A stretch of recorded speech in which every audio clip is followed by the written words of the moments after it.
podcast de Gineco Pra Gineco. E hoje, em homenagem ao Outubro Rosa, 2 craques no tratamento do câncer de mama. Né? Nós fizemos questão de trazer de volta o oncologista Dr. Marcos Magalhães Gomes. Muito obrigado pelo convite. E um mastologista de formação, acho que de cirurgia, vai contar a história aqui, Dr. Ricardo Queiroga, né? Uma dupla dinâmica no tratamento dessa doença. A gente vai ouvir falar de vocês aqui, a ciência, a tecnologia, o avanço e principalmente a humanidade. Eu sei que vocês lidam com um momento muito especial, né? É muito delicado.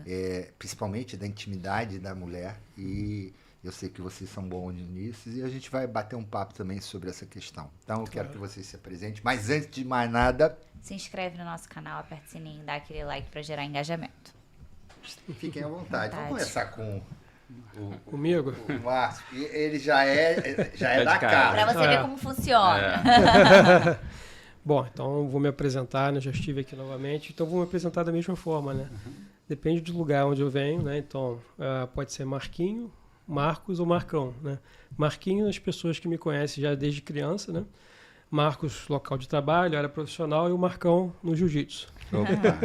Hoje vai estar aqui com vocês o Marcos, é um profissional, né? Mas estou contando um pouquinho da minha parte profissional. Eu vim de Campos dos Goytacazes, né? Cidade do interior do Rio. Lá eu fiz minha faculdade de medicina, né? Minha formação em medicina, fiz minha residência de clínica médica e sempre quis fazer quis fazer oncologia a partir do término da faculdade e acabei vindo para o Rio de Janeiro fazer minha formação, né? E como a cidade é maravilhosa, acabei ficando nos encantos do Rio e cá estou desde 2009, né? Sim. Perfeito. Vou falar um pouquinho menos para deixar as honras para o meu amigo Ricardo. Não, depois vai virar um bate-papo Tem muita gostoso. novidade aqui, não. Vamos lá, eu sou o Ricardo Queiroga, Ricardo Cavalcante Queiroga, mas eu gosto de me chamar de Ricardo Queiroga. Fiz faculdade de medicina, depois fiz cirurgia geral e depois fui fazer mastologia. Tá?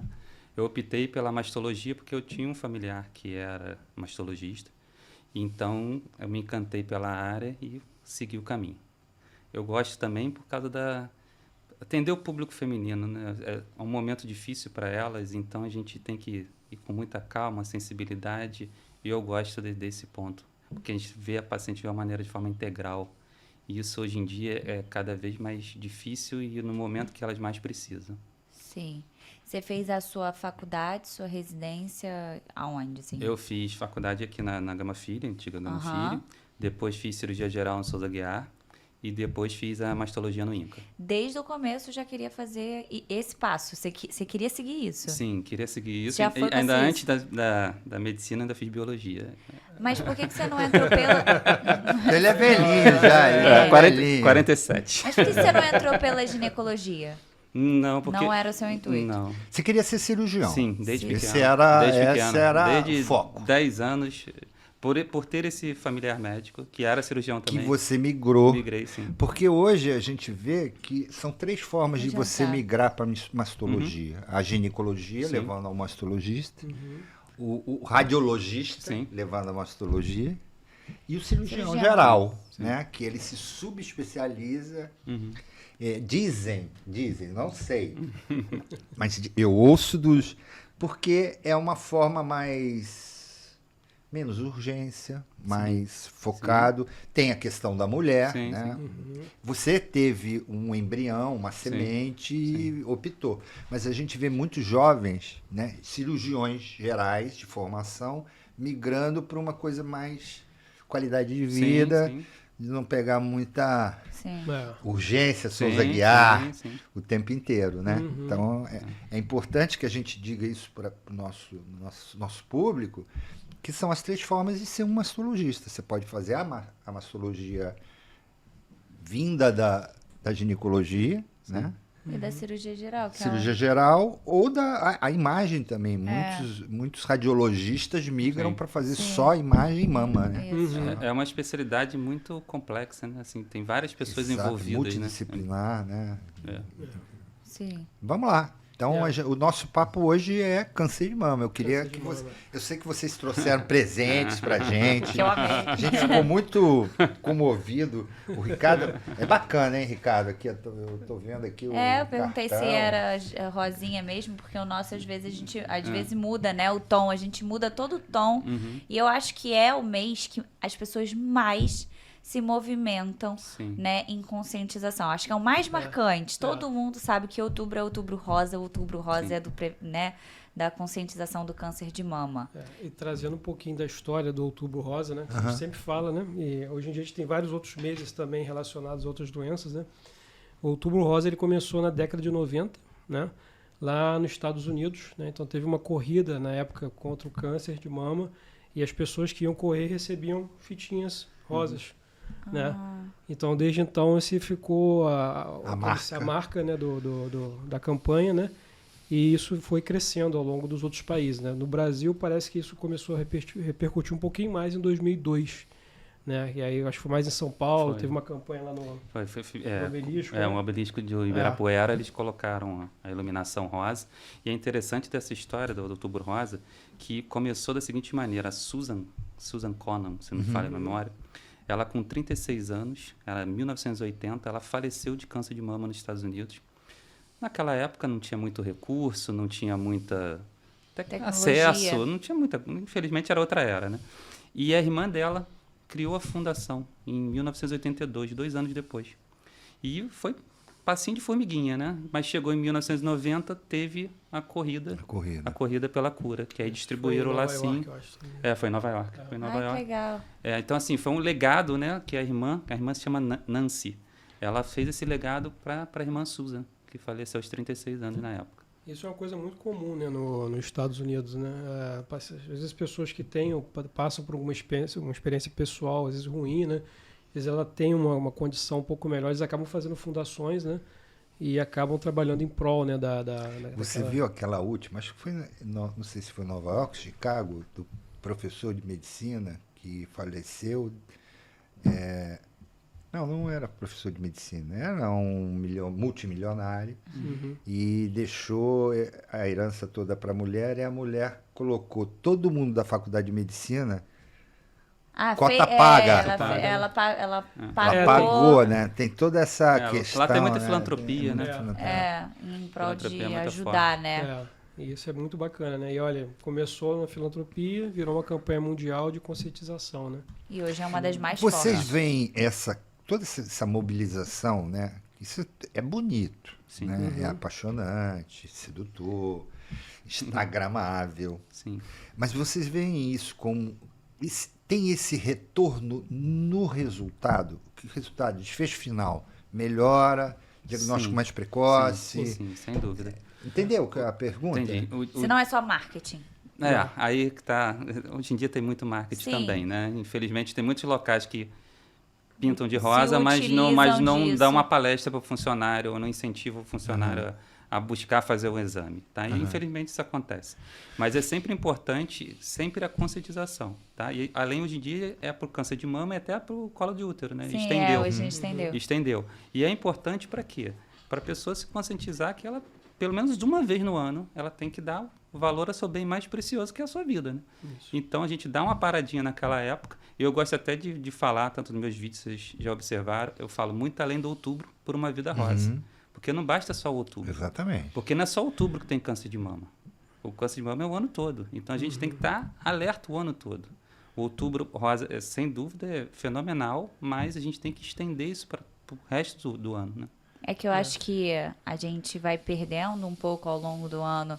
É tanta coisa para se pensar que criaram uma forma de, pelo menos em algum momento do mês, se falar e alguém olhar e falar assim, realmente eu preciso ver algumas coisinhas, é um momento, e fica o mês inteiro falando sobre isso. É uma forma de, né? A gente tem que pensar positivamente. Você falou um negócio bacana aí, ficou uma pílula, como é que é? Não, você falou um negócio, tem que falar lá. Muito além do outubro por uma vida rosa. Sim. Exatamente. Então, não basta ser só um mês. Tem que ser sempre. A vida de todo mundo, independente. E esse resultado vocês veem na diminuição, aumento. Há um aumento efetivo, por exemplo, no atendimento? Sim. Vocês observam isso? A gente observa. assim, esse ano, 2025, tem uma estimativa de aproximadamente 74 mil casos novos no Brasil, né? Que isso. E agora, com melhor acesso, né? A gente estava até conversando um pouco isso antes de começar, das modificações que a gente teve agora em setembro, né? O SUS em geral, né? Eu acho que a pessoa que tem convênio particular consegue fazer um pouco antes, mas agora com a gente conseguir fazer mamografia, né? A partir dos 40 anos, você consegue pegar um grupo bom. Eu acho que é em torno de 20% a 23% de alguns casos de câncer, né? Que você consegue detectar precoce. E você detectando precoce, obviamente, você aumenta a chance de cura, né? Então, além de aumentar a chance de cura, o tratamento é menor também. Se você pega uma lesão bem no início, a maioria das vezes você não faz nem químio.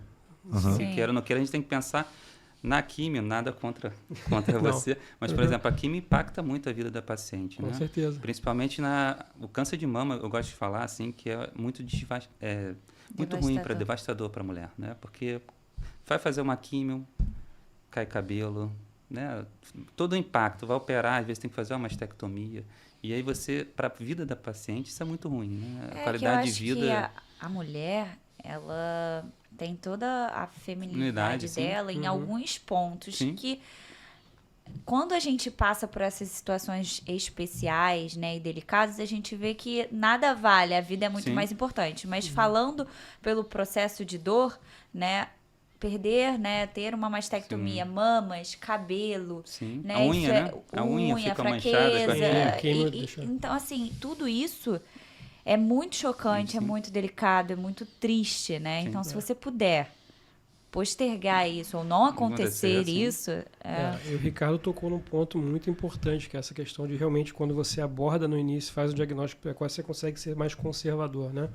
Não só ele puxou a sardinha para quem, mas vou puxar para cirurgia de mama também, né? Se a gente pensar na mastectomia como era alguns anos atrás, né? Hoje em dia, não. Carcinoma in situ. Sim, a cirurgia de menores. Se tirava até a pleura. Sim, hoje em dia. Isso na década de 50, 60. Nossa, era bem mais radical. Você é jovem. Não. Você fez biologia, ficou velhinho, mas assim, você é jovem. A pergunta é o seguinte, como cirurgião, mastologista, cirurgião, né? Você também, como clínico oncologista, qual foi a grande virada de chave na evolução? Porque quando eu comecei com Halsted. As mastectomias que eu aprendi a fazer era Halsted, não tinha segmentectomia. Depois teve uma era da segmentectomia e depois veio linfonodo sentinela e logo depois imunobiológico com imunohistoquímico. Não tinha imunohistoquímico, o mundo era analógico. Tudo era medido pela forma.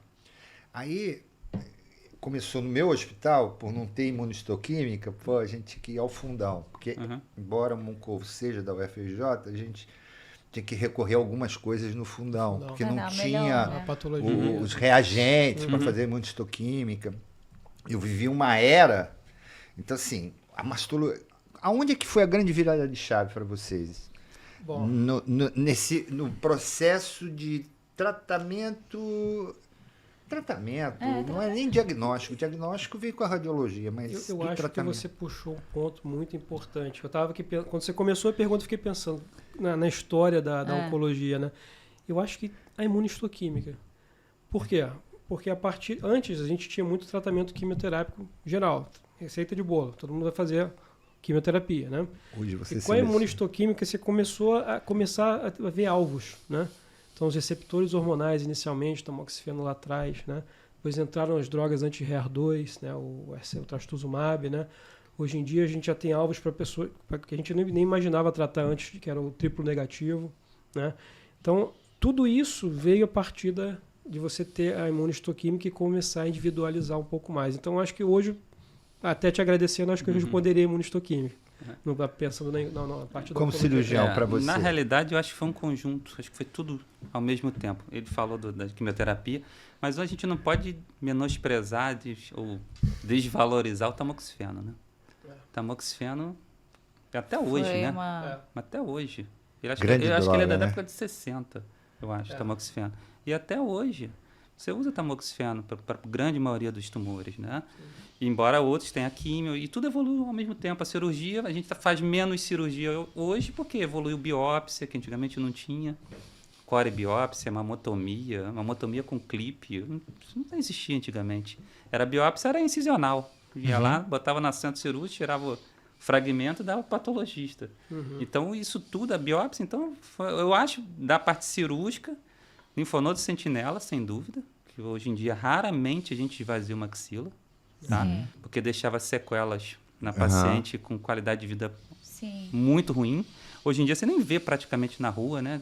Aquelas mulheres usando a malha, é muito raro. Na minha no linfedema, né? Linfedema, que Você identificava no corredor quem era paciente de mama, né? Que era de mama. Linfedema que não tem jeito, né? Não tem cirurgia que dê jeito, é só fisioterapia ali meio que contornando ali.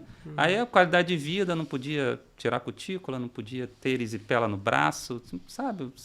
Então a gente hoje em dia teve muito avanço, graças a Deus. Cada um teve a sua importância, né? Não tem nem mais nem menos, foi tudo em bloco. Isso foi muito importante. Eu digo da imunistoquímica porque realmente, pensando na oncologia, a gente começou a personalizar mais os tratamentos, né? Que eu acho que é a chave hoje em dia, né? A gente conseguir identificar qual paciente que vai responder melhor a cada tipo de tratamento, né? E às vezes você também se sentir um pouco mais seguro de repente, antigamente, de quebrar aquele paradigma de que todo paciente tem que fazer químio. Não, esse aqui vai ficar muito bem com hormônio. Esse aqui vai ficar muito bem, talvez, com uma droga-alvo, né? E a gente desenvolveu testes após isso, né? O MamaPrint, o Oncotype, né? A gente consegue personalizar um pouco mais isso, né? Então, isso te deixa também um pouco mais confortável de repente, você pegar no consultório uma paciente idosa, e talvez você não vai conseguir fazer químio, né? E ela tem lá um receptor de hormônio positivo. Você ficar confortável de dar o bloqueio hormonal para ela, né? De tratamento, né? Então, eu acho isso muito bacana. Por isso que eu digo da imunistoquímica, né? Que eu acho que foi brilhante. São pontos de grande virada, né? Porque eu vou contar a minha história aqui rapidinho. Eu fiz mastologia porque os ginecologistas, todos eles, na minha época, faziam mastologia. E se operava tudo. Eu operava vulva, vagina, abdômen e mama. Sabia fazer uma mastectomia, uma segmentectomia, mas era prática. A quantidade de nódulo de mama que eu tirei era clássico. Não tinha birrades. A radiologia estava dava uma ajudinha. O negócio era tirar. E você precisava tirar muitos nódulos para encontrar uma doença. Isso tudo evoluiu, mas ao mesmo tempo que evoluiu, para mim ficou difícil. Porque assim, eu tinha que dar conta da pelve, da vulva, vagina, do ovário, do útero. Cara, a mama cresceu tanto que eu não conhecia mais o cara do tecnécio, o cara da oncoplástica. Como é que eu ia fazer uma equipe? Pô, eu tinha outra equipe. Você tá entendendo? Sim. Então você começa a não ser que você tivesse uma paixão pela mama, e aí você desgarra e fica com a mama. E fora cada particularidade que um exame de imagem que o próprio ginecologista pega, tanto que eu tenho uma colega, né, que ela é masta, ela fala, Paula, vai nessas pessoas para fazer, indica essas pessoas com esses nomes para fazer o exame de imagem, porque eu confio, porque são coisas muito detalhadas, vocês olham a imagem de fato, né? Muitos ginecologistas, a gente, né, acaba olhando muito BIRAD 1, BIRAD 2, e a gente não tem tanto esse conhecimento profundo de pegar, poxa, é um BIRAD 3, mas vou olhar aqui a imagem, porque isso é muito específico. Senão a gente não consegue dar conta de tudo, né? Foi o que você falou. Eu não sei se vocês ainda pegam isso no consultório, mas alguns pacientes mais dizem, mas o médico antigamente fazia tudo, via tudo. Cara, hoje em dia não tem como. Não tem. A quantidade de informação que a gente tem de coisas novas tecnologias, novas medicações, a gente não tem como acompanhar, né? Por exemplo, consultório, você vai tratar um paciente com câncer de mama, aí às vezes ela está com quadro de diabetes, você pode dar uma orientação inicial, mas eu não vou, hoje em dia eu não ouso entrar na endócrino, por exemplo, para poder, né? Não, vamos lá, vai no especialista, conversa, que eu puder auxiliar, eu auxilio, oriento, né? Mas eu não vou... Então, acho que é mais ou menos isso, né? Dentro da nossa especialidade mesmo, a gente já está acontecendo isso, né? Eu me sinto... Eu me sentia muito à vontade por desconhecer a evolução que existe hoje. E hoje eu me sinto Muito pouco, né? Então, não dá. Não tenho... fazer um retalho assim. São muitos detalhes. Para mim, eu né? literalmente Hoje, encaminho. O mastologista está muito ligado com o cara da oncologia, com a plástica, muito, né? Você tem um avanço... É porque as cirurgias ficaram menores. Ficaram menores e a gente busca a estética mais exigente também. Não, mas a estética é importante para paciente. Com certeza. Porque ela já está passando por um momento ruim. Se você chega... Hoje em dia, por exemplo, em alguns casos, eu indico mastectomia, mas eu indico reconstrução imediata. O paciente não sai da sala sem expansor. Entendeu? Porque não tem como. A paciente vê aquela cena do século passado, então ela já sai com algum volume. E depois faz o tratamento e depois a gente troca o expansor pela prótese, simetriza do outro lado. Mas a gente sempre tem que pensar em fazer... Você está falando da mastectomia, né? Eu vou me lembrar do nome dela, mas tinha uma senhora espanhola, Copacabana. Eu vi tanta mastectomia radical, e aqui no Rio de Janeiro existia muito. E as mulheres que saíam da mastectomia iam nessa senhora em Copacabana, que era uma especialista em fazer prótese de mama. Prótese, não é de mama. Era um saquinho. Mas ela era tão especializada no peso, porque tem uma descompensação, osso articular e tal, mas ela era especialista, ela colocava alpiste. E ela ficou muito famosa. Eu acho que ela deve estar falecida, eu acho. Mas era o que se tinha de mais, né? Hoje você tem muita opção. Muita opção, né? E essa visão do Ricardo de já... Manuelita. Eu acho que a Manuelita era o nome dessa senhora. A gente tinha no hospital o cartão. Todos os hospitais tinham. O cara era conhecido. Fazer a prótese personalizada para cada pessoa. Ela fazia... É um conforto, né, que tinha na época. Sim, era o que tinha na época. Essa visão do Ricardo de já realmente, quando fazer a mastectomia, já botar o expansor, isso também é importantíssimo, né? Porque é justamente isso, né? A paciente precisa, né, dessa parte também estética depois, né? E muitas vezes, você vai fazer um tratamento, né, uma radioterapia, por exemplo, né, que vai alterar um pouco ali a estrutura. Né? Então, ele preparar ela para no momento futuro poder fazer essa parte estética e ficar bem, a paciente ficar bem, eu acho importantíssimo, né? E a gente vê que nem todo mundo tem esse tipo de visão, né? O Ricardo tem essa visão, eu acho isso muito importante. Cuidado, né? Mas você tem uma formação. Eu sou cirurgião geral, mastologista, mas o que eu fiz na minha época de formação? Isso é importante para nossa galera. Na minha época de formação, vamos lá. Quando eu fiz a mastologia, eu já tinha essa visão. E aí eu tentei na instituição, vamos fazer um R3 aqui, fico de graça um ano para aprender. Não dá, não sei. Aí eu fui, computador, Googlezinho, quem faz oncoplástica no mundo, melhor. Fulano de tal. Peguei o avião, fiquei um mês com essa pessoa. Onde que era? Na Itália, Instituto legal. Europeu de Oncologia. Fiquei um mês com ele, voltei e comecei a colar com os plásticos que trabalhava até lá no INCA. Elas me auxiliam até hoje. Hoje eu tive cirurgia de manhã e elas estavam me auxiliando. Então, eu já estou 13 anos fazendo isso já. Então, assim, eu não sou plástico de formação, mas a gente já tem uma visão... Você tem uma equipe. Sim. Então, a gente buscou, porque realmente, eu via lá no INCA uma coisa muito interessante. Hoje em dia, na clínica privada, eu vejo menos, tá? Mas, por exemplo, muitas mulheres que eram submetidas à mastectomia, marido ia embora. Isso eu vi muito na minha residência. Marido ia embora. Eu vi muito. Aí você para pensar, a paciente, a mulher, né, já está passando por um momento difícil, que ela precisa de um apoio, e chega o apoio que ela precisa, não tem. Aí, aquela história. E eu acredito que até isso atrapalha o tratamento dela. Sim. Porque ela fica com a vontade que ela vai ter de motivar, de fazer o tratamento dela. E, assim, a experiência que a gente tem tratando paciente com câncer de mama é muito legal. Assim, uma paciente minha, não esqueço nunca, a dona Sônia. Ela com certeza vai assistir, que ela reposta tudo meu. Não vou dar o restante do nome. Mas ela falava para mim, eu mandei ela para químio antes de operar, né? Que eu gosto muito de Quetenel, porque eu faço cirurgia menor. Sim. Por favor, frise isso. ela falava para mim, como é que tá a químio? Que químio, doutor? Estou na minha sessão de cura. Olha a mentalidade. Como ela via o tratamento dela. Ela não via com aquela... Vou lá ver os efeitos colaterais, né? Vou lá, meu cabelo vai cair, não sei o que. Não, vou lá para a minha sessão de cura. E ela está bem. Isso é muito importante. E a maioria das vezes, não é só o caso do Marcos, ela prescreveu uma químio. Aí não é receita de bolo, né? Da mastologia eu gosto disso. Cada caso é um caso.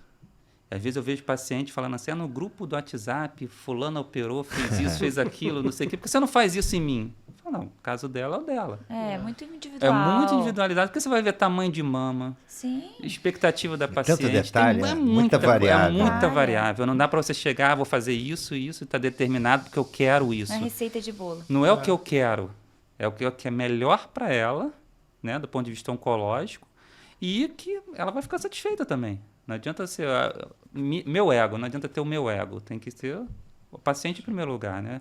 Então, eu gosto muito da oncoplastia por causa disso. Embora o termo fica meio solto, né? Porque muita gente já pensa, vou lá, vou fazer uma plástica. Não é. Eu sempre gosto de frisar até o seguinte, é a oncoplástica. O onco vem primeiro. Vem na frente. Então, é margem de segurança, tá? E estética, sim, na medida do possível. Tá? Eu não prometo estética para paciente, porque meu objetivo não é esse. Mas, por exemplo, eu operei há pouco tempo uma paciente que tinha mamas muito grandes e flácidas. Você compõe, né? Você compensa, obviamente. Aí a gente tirou o tumor da mama esquerda dela, tá? E reduziu a mama dela e montou a mama dela. Por quê? Porque isso aí também vai facilitar a radioterapia dela. Porque com a mama menor, fica melhor para fazer a rádio. Do que ela ficar deitada com a mama toda esparramada. E aí simetriza do outro lado. Por quê? Porque depois, a maioria das vezes, a paciente não quer mexer do outro lado. Ela está cansada. Chega, né? Chega, passou por químio, passou por rádio, passou por cirurgia. Aí está com a mama um pouco diferente. A maioria das vezes ela não quer nem saber mais de hospital. Ela não quer viver a vida dela. Mas na maioria das vezes a gente já faz ao mesmo tempo porque... Para ter um equilíbrio, porque senão depois não fica de lado a coluna. Então a gente tenta dessa visão. E para a gente é 40 minutos ou 1 hora a mais de cirurgia. E na mesma internação. Estresse cirúrgico, tudo, né? Sim, menos risco, né? Já resolve a vida dela. Já resolve a vida dela. Hoje, basicamente, a idade do paciente que você está operando. Eu queria tirando saber esses como casos que tá. mais... Esse triplo negativo. Eu tenho visto muito paciente jovem. Assim, jovem, eu tô dizendo até colegas próximos. Ou fulano de tal, eu sabia que era que estudava num colégio e tal, tudo da minha idade, 32 anos. E aí eu não sei, eu tenho visto que tem ido Você tá achando que é mais diagnóstico? Não, eu não sei o que aconteceu. Eu acho que é só mais alarde. O número ainda é baixo. Então, não você sei acha se que aumentou? Mudou alguma forma eu tenho isso. Uma Eu fiquei meio chocada. Eu tenho uma teoria. Quando você vai comprar um carro, você nunca viu aquele carro. Mas eu quero comprar, sei lá, chutar um carro aí, um Kia. Aí você começa a andar na rua, você começa a ver um monte de Kia, porque você fica mais ligado em relação àquilo. Então é um pouco isso. Às vezes eu vejo os pacientes falando, nossa, mas surgiu tanto caso de câncer assim. Não, já tem. Só que como você agora está envolvida no meio, de uma certa forma, você começa a ter uma sensibilidade maior para observar os casos ao lado. Acho que tem não estou dizendo que é isso, mas eu acho que tem um pouco disso. Né? Disso? E também, eu acho que essa questão também a gente pode voltar um pouco ao fator de risco, né? Alguns hábitos alimentares, algumas coisas que mudaram muito em relação ao passado, né? Então isso também ajuda um pouco a você trazer os casos um pouco mais para a idade mais cedo, né? Tem uns fatores de riscos, obviamente, ligados à genética, BRCA 1 e 2, que é clássico, né? Mas a gente tem muitos esses fatores também. Então você estando no meio que você começa a enxergar um pouco mais, tem essas questões de alterações também de hábitos, né? E você tem acesso a isso, né? Eu acho que tudo isso junto, né, somado, você começa a ver um pouco mais, né? É a minha teoria, não sei se eu estou... Sim, eu acredito. Eu vejo também pelo acesso ao exame, né? Sim. O acesso ao exame está muito fácil. Não é aquela desejada ainda, mas antigamente, vamos ser sinceros, minha avó, fazer mamografia quando? Aonde? Hospital universitário? Ou existia? Hoje em dia o acesso... Não tinha. Hoje em dia o acesso está muito maior. Então, a gente rastreia mais. Então, se a gente está pesquisando mais chance da gente chegar. Sim. Às vezes, a pessoa tem até uma lesão muito pequena, mas às vezes infarta, ou é atropelado, ou morre de outra coisa, nem descobre que tem. Sim. Então, hoje em dia, a gente tem muito acesso. O ultrassom é fácil de fazer, barato. Então, eu vejo por esse lado e pela mudança de estilo de vida, né? Tudo mudou, né? Então... E o estilo de vida isso interfere muito, pelo visto que vocês estão falando. É um grande fator de risco. Sim. Piorou esse estilo. Não, com o tempo. Sim. Com certeza. Processados. Então, eu até chamei minha filha esses dias, eu estava estudando algumas coisas, chamei, vem cá. Olha aqui, ó, dietas muito inflamatórias aumentam o risco, né? Porque é aquele negócio, come muita coisa. Você é super saudável. Eu vejo o seu Instagram que eu gostaria de ser assim, mas eu não sou tanto eu tento assim. engajar as pessoas nisso. Mas tem pessoas que não são. Minha filha, eu já começo a falar, cuidado, inflamação, tal, tem um risco maior de desenvolver. E realmente isso influencia, né? A criançada tá sedentarismo, vendo... né? Sedentarismo. A vida mudou, né? Antigamente, você pega um carro antigo, você lutava com o carro, né? Para dirigir, né? Hoje em dia tem carro que você fala, o carro vai sozinho. Sim. Você nem toca no volante. Né? Então, antigamente... tudo muito fácil. Descer vidro de carro era uma ginástica, né? Hoje em dia, aperta um botãozinho ou fala, desce o vidro. Então, isso tudo, fora elevador. O estilo de vida mudou, né? E outra coisa, acesso à comida. Hoje antigamente não existia delivery, iFood, entendeu? Você tinha que cozinhar. Então, a vida ficou mais fácil. E ficou mais fácil e a não tem o controle sobre os nossos hábitos, né, de alimentares. E sedentarismo. Principal fator. Hoje em dia, qualquer congresso, eles falam. Atividade física antes, durante ou depois do tratamento. E é um pilar tão básico. Sim. E eu brinco que é de graça, obviamente. Sim. Não é de graça, porque às vezes tem que pagar uma academia, um personal. E tal, tem que pagar Mas é de graça você caminhar na rua. Então, assim, é de graça caminhar na rua, dormir bem é de graça. E se alimentar da forma mais básica, mais barato do que pedir um iFood e comer ultraprocessado. Mas isso aqui é de um ano pra cá, cara. Não, Nunca foi, tá? Não, foi uma chave que virou. Virou, né? Não. Ela tropeçou, bateu em algum lugar. Eu bati a cabeça assim. Não, tem 2 anos já.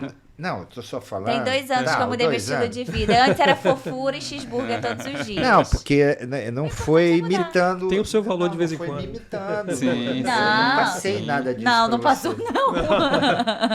Pra você ter ideia, você deve talvez ter pegado isso. Na minha época, quando eu era mais novo, adolescente, mais criança, na verdade, né? A idade dos meus filhos, né? Refrigerante era final de semana, um copinho. Meus pais, um copinho só. Pra ver televisão. Sabe mas vamos lá, também o acesso era mais difícil, refrigerante. Hoje em dia era mais difícil. Hoje em dia, refrigerante é muito fácil. Mas é verdade isso. Eu me lembro bem, Família Trapo. Você nunca ouviu falar disso? Família Trapo? Já ouvi falar. Do Ronald Golias. Só passava no domingo e era quando tinha Coca-Cola. Pra ver aquele programa. O almoço de domingo. Era um negócio...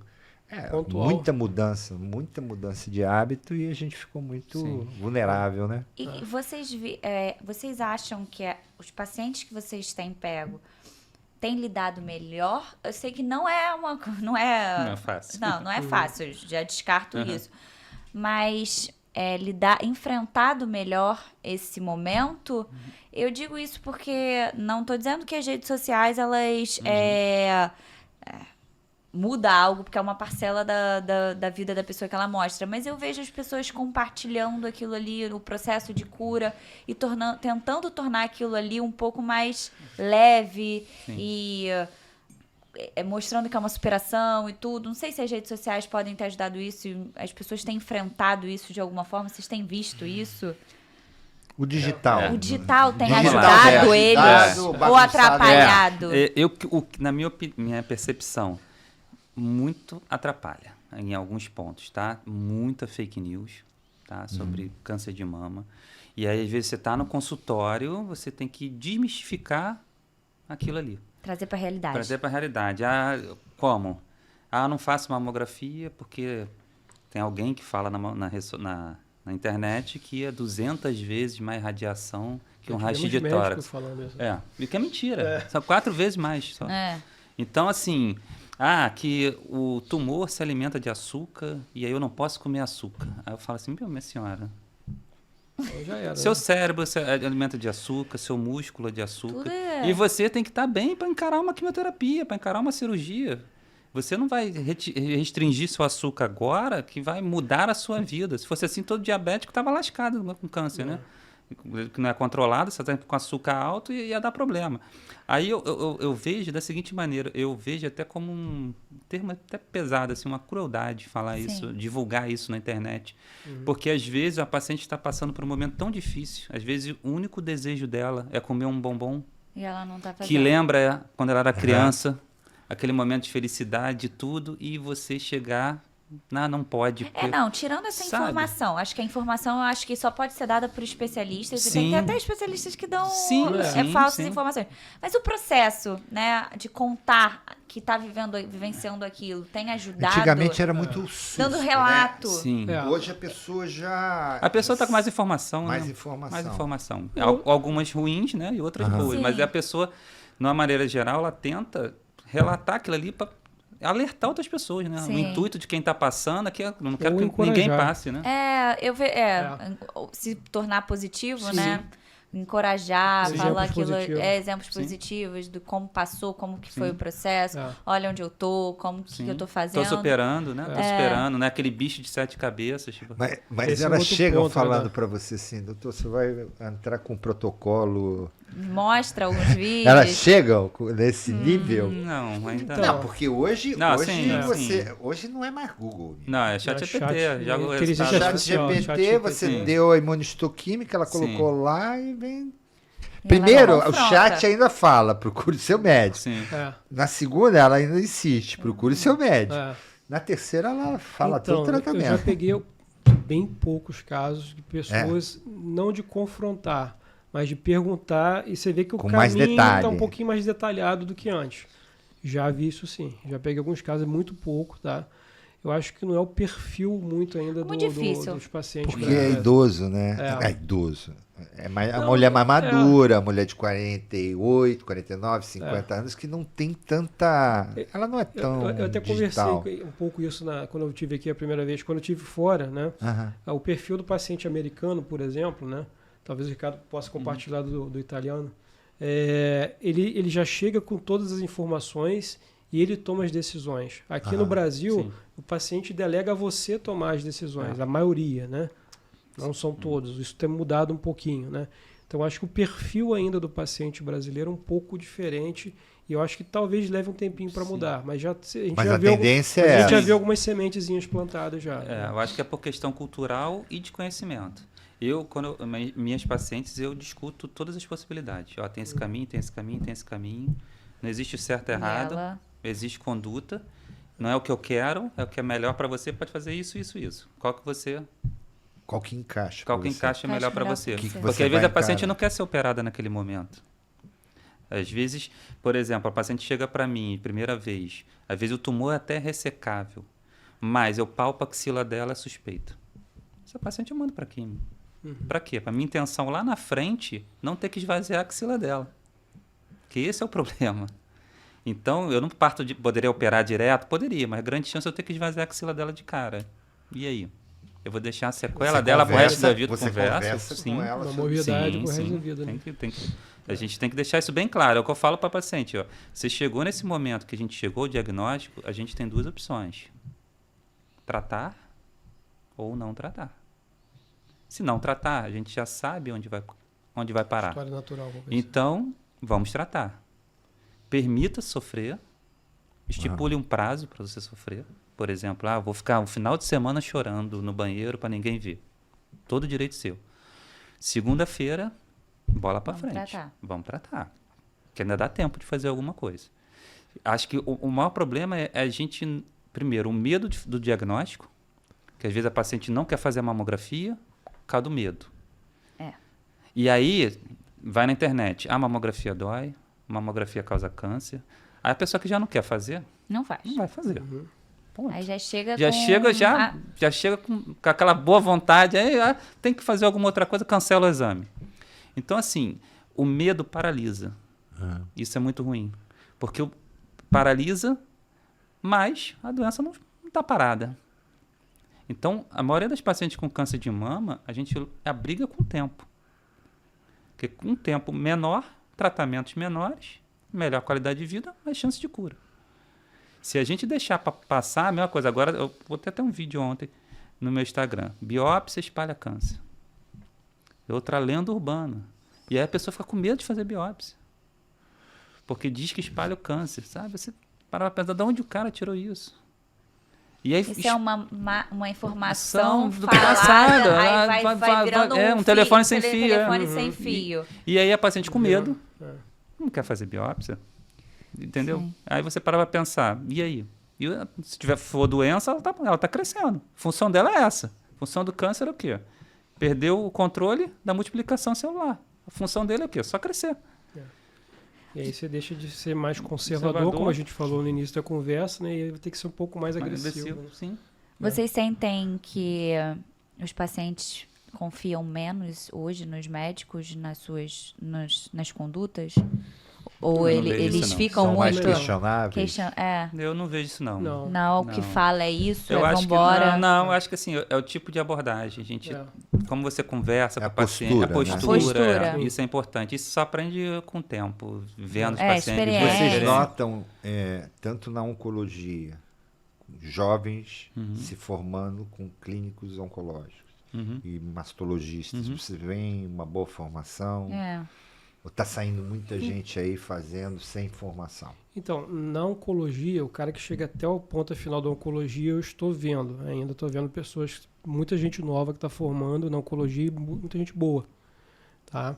É óbvio que com o tempo ela vai adquirir mais experiência. Ninguém sai com experiência em qualquer área, né? Mas em termos de conhecimento técnico, eu estou vendo. Tá? Qualidade.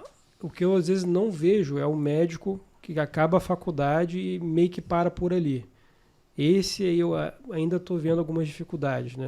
Eu vejo algumas coisas que são simples, eu acho que eu até citei também esse caso, uma paciente minha com trombose, vai para casa, faz o exame depois, faz o exame na segunda, na emergência, é surreal, isso aconteceu, né? Então assim, é um cara que parou lá atrás, né? Então eu vejo que assim, as formações ainda você consegue, o cara que chega até a ponta de uma especialização... Esse tá bom. Tem muita gente nova da oncologia, muito boa, né? Obviamente a gente não sabe como é que é dentro do consultório, se a pessoa está sendo humana ou não está sendo. Isso aí não tem como. Mas em termos técnicos, sim. Acho que tem muita gente nova que terminou residência recentemente que está preparada. Pelo menos é o que eu vejo na oncologia, né? Aqui na mastologia eu não tenho muito parâmetro, porque eu não trabalho em serviço público, só clínica privada. Então eu fico lá no meu cantinho, mas assim, de uma maneira geral... Mas você vê, por exemplo, no Rio de Janeiro, os serviços de formação em mastologia. Então, com qualidade. INCA. Sim. Você tem Mário Cruyff, talvez. Tem Mário Cruyff. Você tem alguns hospitais militares que fazem bastante mama. Pelo que eu conheço as chefias... Seus amigos. Sim, eu conheço as chefias. São bons. São bons. A mastologia no Rio de Janeiro a mastologia no Rio de Janeiro é muito boa. Muito boa. É muito boa. Eu acho que a pessoa que quer realmente chegar a essa ponta, né, especialização, seja oncologia, masto, gineco, enfim, o cara que segue esse caminho, ele naturalmente vai estudar um pouco mais, vai ver um pouco mais, né? E hoje, com as ferramentas que a gente tem, né, de informação, com a facilidade que você tem de repente, ir num especialista, como ele falou lá fora, como eu fui também, como ele foi, né? Então, você ter essa facilidade de ter isso a gente não tinha essa facilidade antes, né? Foram 10 anos atrás você não tinha essa facilidade na sua época, com certeza era muito mais difícil, né? E agora a gente tem uma facilidade maior, né? Então a pessoa que quer realmente vai ficar bem informada. Então vamos aproveitar esse gancho. Você já falou, mas você fala também de novo. Tá bom. Porque foi legal. E você fala da sua experiência em Milão. Milão? Não. Foi Milão. Foi Milão? Foi Milão. Você chutou, Por que eu falei que era você Milão? chutou, ele Não, falou porque tem o Itália. Instituto de Milão. É o Instituto Europeu de Oncologia. Tem Milão. Era Veronese? Veronese, isso. Eu sei, filho. Viajava ele. Mas aí você fala um pouco do Seattle? Foi Seattle, que eu fui. E você fala de Milão. Fala aí pro jovem, porque esses caras estão... E como chicken pasta. Chicken Sabe o que é chicken pasta? Chicken or pasta. Chicken or pasta. Porque eles viajam só de férias, amigo. Eles não vão para aprender. Não. Ai, É viagem internacional. É Não, é porque os residentes hoje, né? A gente consegue fazer fellow, consegue fazer uma viagem, consegue fazer um eletivo fora do país e ele fica da pá virada porque ele é pra Maricá quando ele era residente, entendeu? Uma Muriaé. Entendeu? E agora a galera vai. A galera hoje vai pra. Os caras vão pra Marrocos. Quando que tem tanto lugar aí ele antes fica com de ir ciúminho pra Marrocos? e tá falando. Se quem vai pra Marrocos já foi pra muitos lugares. É ou não é? Sim. Pô. Mas eu acho, e eu tenho plena consciência que qualquer oportunidade você teve, uma colega que veio aqui que falou que qualquer oportunidade de você ver a medicina em outro país. Sim, com certeza. É algo que você vai acrescentar em algo na sua vida, porque é alguma coisa nova que você vai tirar dali. Você vai ver a medicina em outro lugar. Eu sempre tenho curiosidade quando eu chego num destino e eu olho e falo assim, aonde que é a maternidade desse lugar? Sabe? Eu tô no lugar, eu falo assim, onde que essa mulherada que tá aqui grávida pare, sabe? Eu fico, como é que deve ser? Pra onde que vai? A gente vive uma medicina totalmente diferente. O SUS é muito peculiar do Brasil. A gente não tem noção de como que funciona lá fora. Então é muito legal. Muito legal. Vai lá, Seattle. Pegando um pouco essa como funciona lá fora, né? Eu já tive experiência viajando de férias também. Passei mal em Portugal, né? Fui ser atendido. Eu tenho cálculo renal várias vezes, tive vários episódios. E aí tive uma crise de cálculo, liguei pro seguro viagem. Eles ficaram de me indicar um hospital, passando tempo nada, eu urrando de dor, fui para um hospital próximo, né? Queria ser atendido, não conseguia. Não, mas você não tem seguro, não tem problema. Aí paguei, né? Fui atendido, medicado, passou a dor. No dia seguinte que o seguro retorna para mim, olha, pode ir no hospital tal. Eu falei, olha, agora já fui, já paguei, eles me reembolsaram, no final deu tudo certo. Mas foi uma dificuldade que eu tive, né? Então, isso em Portugal, né? Estados Unidos também a gente viaja e já fica preocupado, né? Já faz um seguro viagem bom, porque o tratamento lá é bem caro, né? Muito. Então, bom, chegando a Seattle, né? Foi importante para mim por vários motivos, né? Primeiro que eu estava passando um momento de staff de trabalho, né? Acho que isso é uma coisa que tem afetado muito os médicos, né? Aquele burnout, né?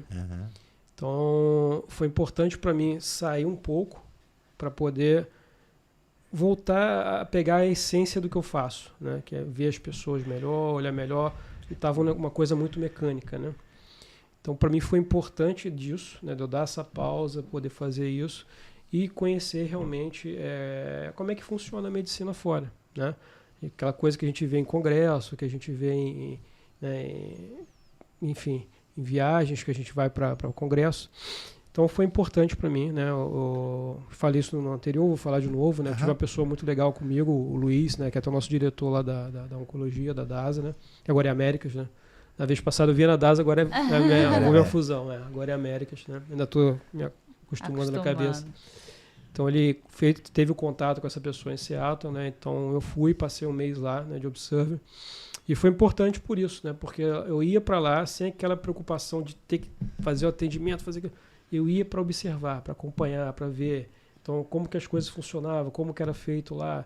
E aí eu identifiquei várias coisas diferentes. Foi a questão do público, né? Por exemplo, como eu acabei de comentar, o pessoal lá, os pacientes já chegam com informação, eles já mais ou menos sabem o que é.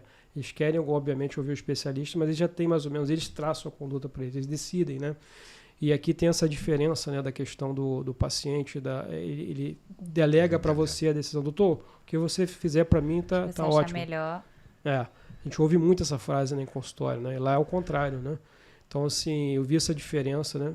Vi a qualidade de vida do médico, né? Então, a maioria dos médicos lá, eles iam para um hospital, faziam o atendimento deles lá, faziam parte de pesquisa, eles desenvolviam carreira dentro do hospital. Aqui, bem ou mal, a gente vai de um lugar para o outro, né? Eu, por exemplo, estou numa clínica 2, 3 dias na semana, mas eu tenho que ir para outro lugar. O Ricardo também tem o consultório dele, tem outros locais de trabalho. Então, a gente tem esse... Fragmenta muito, muito. Tem um tempo. E eu achei muito bacana isso, você crescer numa instituição, né? Então, as pessoas sentem orgulho de estar ali, né? Você consegue desenvolver tanto a parte profissional, tanto o assistencial, como também pesquisa, por exemplo, para quem gosta, ou, enfim, outros temas que você pode desenvolver. Então, eu achei isso muito importante, né? E quando eu voltei renovado, digamos assim. Quer dizer que você vai para lá e vai voltar o melhor médico do mundo? Não. Mas aquilo ali vira uma chavezinha em você. E virou em mim, né? Então, eu achei isso muito importante, muito legal. Então, para mim, é super válido. Todo médico novo que fala, se tiver oportunidade, vai. Mesmo que seja para descansar, melhorar a cabeça, ver coisa nova, ver, né, condutas novas, pacientes diferentes, cultura diferente num ambiente hospitalar já é válido. Vai, conhece o mundo, vê como as coisas funcionam, né? Não precisa querer gostar do lugar, morar lá. Vai ver o que tem de bom, absorve o que tem de bom e traz para você. Então, para mim, eu acho que isso foi super válido, né? Sim. Aqui no Brasil, hoje em dia, a mastologia é muito boa, tá? Assim, nível internacional. Nível internacional, sem sombra de dúvida. Na época que eu foi 2010. Eu fui na cara de pau, né? Fui lá, meti o Google, o nome da pessoa, era brasileiro, depois que eu descobri que era brasileiro, e olha, muito louco. Peguei o Google, botei o nome dele, fiz uma carta, tradução no Google em italiano, pedi, assinei, mandei o e-mail. Aí aprovou. Aí aprovou, tá bom. Fui lá, comprei a passagem, já tinha passaporte, vamos embora. Fui, assim, coisa de maluco, né? A pedir licença na residência, aí fui, botei minhas férias no local, pronto, fui e fiquei lá um mês. Aí lá, quando eu fiquei um mês lá, eu encontrei outros brasileiros. Mas você também tinha na família? Sim, mas ele já tinha... Deu toque? Não. Foi de doido. Foi coisa de doido mesmo. Assim, foi um desejo. O que me moveu foi o desejo de aprender aquelas técnicas. Eu fiquei lá um mês, encontrei vários brasileiros lá, de São Paulo, de outros estados, que estavam pelas próprias faculdades, pelas próprias universidades. E o meu não tinha convênio nenhum, foi convênio cara de pau mesmo. Suas férias. Cara de pau mesmo, E aí foi bom que eu acordava cedo, primeiro a chegar lá, tarado, coisa de maluco, né? Tô aqui um mês, vou me lascar aqui, então vamos embora. Chegava cedo, departamento fechado ainda, já estava lá na porta. Acabou que no final das contas deixaram até eu operar, que é raro. Porque eu chegava cedo todo dia, e aí teve um dia que alguém atrasou. Aí eu fui pro centro cirúrgico, ajudei lá na cirurgia. Então, assim, até o pessoal que chegou mais tarde falou assim, pô, como é que você conseguiu? Gravaram, fizeram um videozinho meu, como é que você conseguiu? Não sei o que. Eu falei, eu tava aqui, pronto. Mas, assim, quem tem interesse, corre atrás. Sempre tem uma oportunidade. Você já é cara de pau mesmo, não você já tem. Ou não você já tem. Você viu alguma coisa de diferente lá da assistência? Como é que era? Na época, sim. Comparado com... Foi 15 anos atrás. 15 anos atrás. Era bem diferente. Mas, assim, o centro cirúrgico, a dinâmica, a infraestrutura é bem diferente daqui. Né? O centro cirúrgico lá, por exemplo... Na sala tinha a prótese que a pessoa quisesse. Tamanho que quisesse. Parede de prótese, entendeu? Assim, aqui você conseguiu uma prótese no pulo. Isso há 15 anos atrás. Sim. Hoje, há 15 anos depois, ainda não é assim. Assim, uma coisa assim, você tem acesso a tudo. Então, assim, o que eu vejo os profissionais de lá, eles têm muito mais facilidade comparado com a gente. A gente é bom, a gente tira leite de pedra. Entendeu? Comparado com o que a gente tem de background, não sei se vocês já ouviram falar, isso me remete a uma série que tá, acho que na HBO Max, The Pitt, alguma coisa Pitt, e é uma série que acontece nos Estados Unidos, né? Em Pittsburgh, sei lá, algum lugar assim. E é um hospital. E é exatamente isso que você está falando. Eles têm a facilidade, acesso a toda a tecnologia. Em cada leito é uma ultrassonografia, um exame de imagem, já sai em cada leito, cada box. Sabe? Para aquele paciente, na mesma hora, chegou um paciente do trauma, já olha se tem alguma... eles têm essa facilidade de ter tudo para cada paciente, não é chama lá a máquina do raio-x, tem no leito já. Na época, eu me lembro bem, foi 2010, já faziam radioterapia intraoperatória na mama. Em 2010, já faziam isso lá. Aqui, alguns em São Paulo faz alguns, mas é muito restrito comparado lá. 15 anos atrás já faziam. Eu assistia na sala de cirurgia, já fazia radioterapia na paciente. Então, assim... realmente é outro mundo, né? Mas a gente consegue dar uma medicina de qualidade com bons profissionais. A gente tem muito bom mastologista no Brasil. E hoje é um dos líderes em pesquisa, ainda é a Itália, mama? Itália e Estados Unidos, né? Itália e Estados Unidos. Mas, assim, de uma maneira geral, a gente não está... A mastologia brasileira está bem representada. Tinha um instituto também, que se falava muito na época, quando eu... Deve ser Instituto de Tumori. Acho que é. Não é na Suécia, o Karolinski. Karolinski. Mas eles faziam muito mais terapia, muito mais radioterapia, né? Mama, enfim. Mas eu não tive a oportunidade do tinquiopasta. Você tinha que ter tido a cara nem de pra pau. Mas ainda você é jovem, você pode ainda tentar. Vocês veem alguma coisa dessa técnica, alguma coisa que esteja por vir, que vocês acham que a gente vai avançar ainda? Tendências hoje. Porque assim, somos muito bons. Se a gente tivesse tudo isso que eles têm, a gente estaria voando, né? Mas vocês acham que tem alguma coisa que... Drogas, tá avançando. E cirurgia também. Eu acho que acesso ainda. Ainda falta acesso. Entendi. Tá? Ainda falta acesso. Determinadas... Por exemplo, uma coisa que eu vejo muito comum hoje ainda, que eu fico assim, quase choro quando eu vejo no consultório, as pessoas pedem biópsia de mama e não pedem para botar o clipe.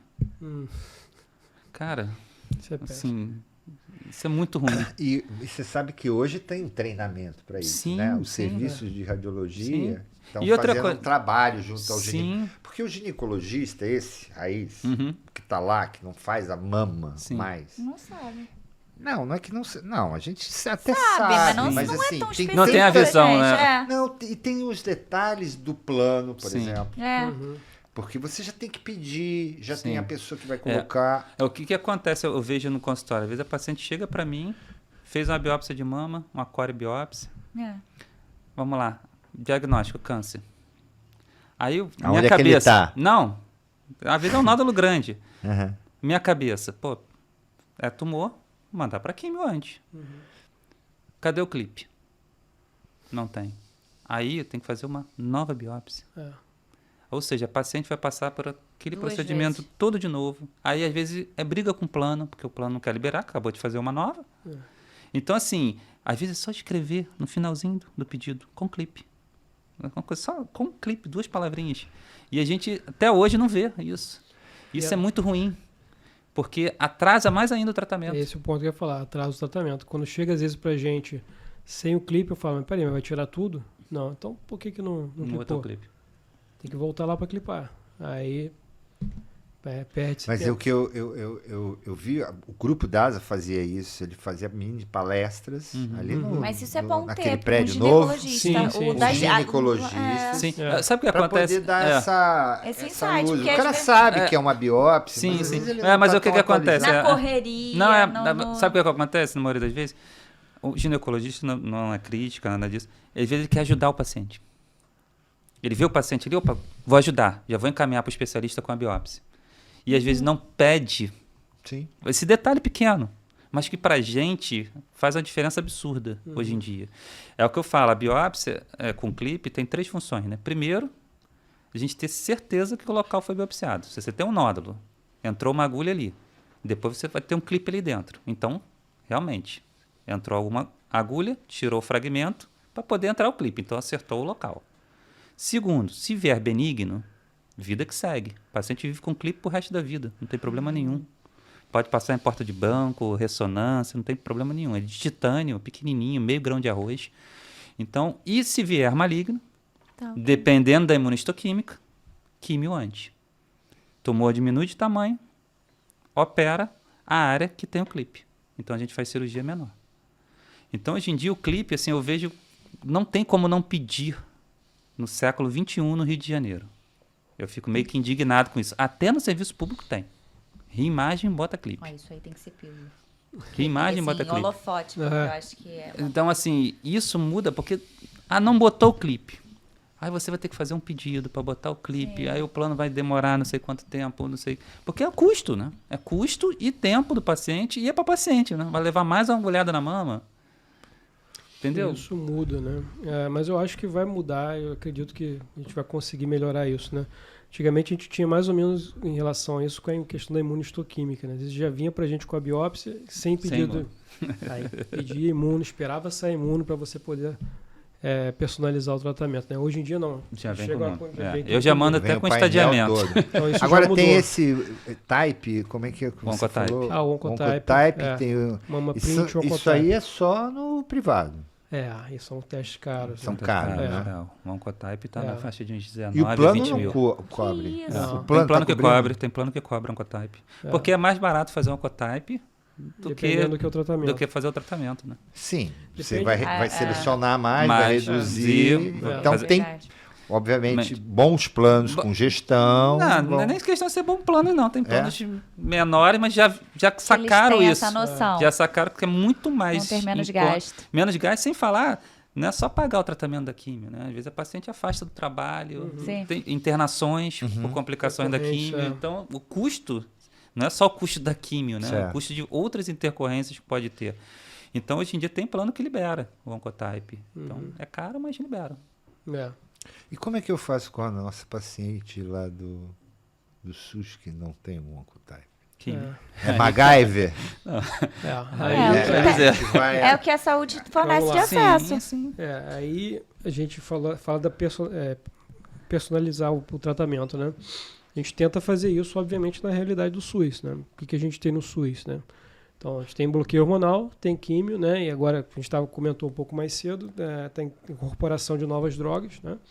A gente vai ter agora o trastuzumab, né? Antazina, que é um Kadcyla, é o nome comercial, né? É mais fácil de falar do que trastuzumab e antazina. Tem incorporação agora de granuloquine, né, para alguns protocolos de dose densa, né, que a gente teve também agora em setembro. Então você começa a trabalhar com isso, né? A gente sabe que é o que tem, né? Então a gente tenta trabalhar com isso. E aí vem o imunistoquímico que a gente tenta personalizar, né? Mas realmente, de repente um paciente que tem ali que está... Você pode poupar ele de uma quimioterapia, de repente fazendo um Oncotype, um Mama print, para você ter um pouco mais de tranquilidade, ver que ele realmente tem um risco mais baixo, né? E aí você consegue poupar ele. Você não vai ter esse benefício, né? Esse benese. Então acaba realmente você pecando um pouco para mais, né? Então, mas aí infelizmente é a realidade que a gente trabalha, né? Eu acho que isso também tem um pouco de diferença em relação a outros países, né? Quando a gente estava comentando agora há pouco, né? Então, nos Estados Unidos você consegue fazer talvez isso, né? Na Itália, no primeiro mundo, né? Que você tem um pouco mais de dinheiro, né? No Brasil, com o número a população que a gente tem toda para ser atendida, né? Um custo zero? Se você bem pensar, complicado você falou pensar em saúde para pública. cada ano são 74 mil. 74 mil. Né? É a estimativa desse ano, né? Dos 74 mil, quantos por cento a gente pode imaginar que estão no SUS? Eu não tenho esse 90%? dado, né? Mas eu acredito que Não chega a ser, bom, não chega a ser 90, não. Deve ser menos. Não chega a ser 90, não. Você acha que a sociedade que tem saúde suplementar corre o quê? 5%, 10%, 20%, 30%? Acredito que uns 20%. 20%? Então, assim, 20% de 74, arredondando 70, dá 2 vezes 14 mil. 15 mil, 14 mil 800. que podem fazer. Mais ou menos. São 14 mil, às vezes, que estão pagando o plano suando. Sim. E você tirar mais esse Ainda valor tem pra poder- isso. Mas aí você tem na outra ponta Só fazendo 60 mil pessoas sem Oncotype, sem... Não é? Sem Oncotype, provavelmente, dependendo da idade, vai fazer químio, né? Não vai deixar de não tratar. Não, Porque não vai deixar de tratar. Sim, mas aí o custo fica muito maior, né? Você só, às vezes, peca pelo exagero. Exato. Mas Não pelo tem a menos seleção. todos Isso. têm acesso à saúde Sim, aqui no Brasil, sim, né? sim. Isso a Não gente tem tem dúvida. que Sim.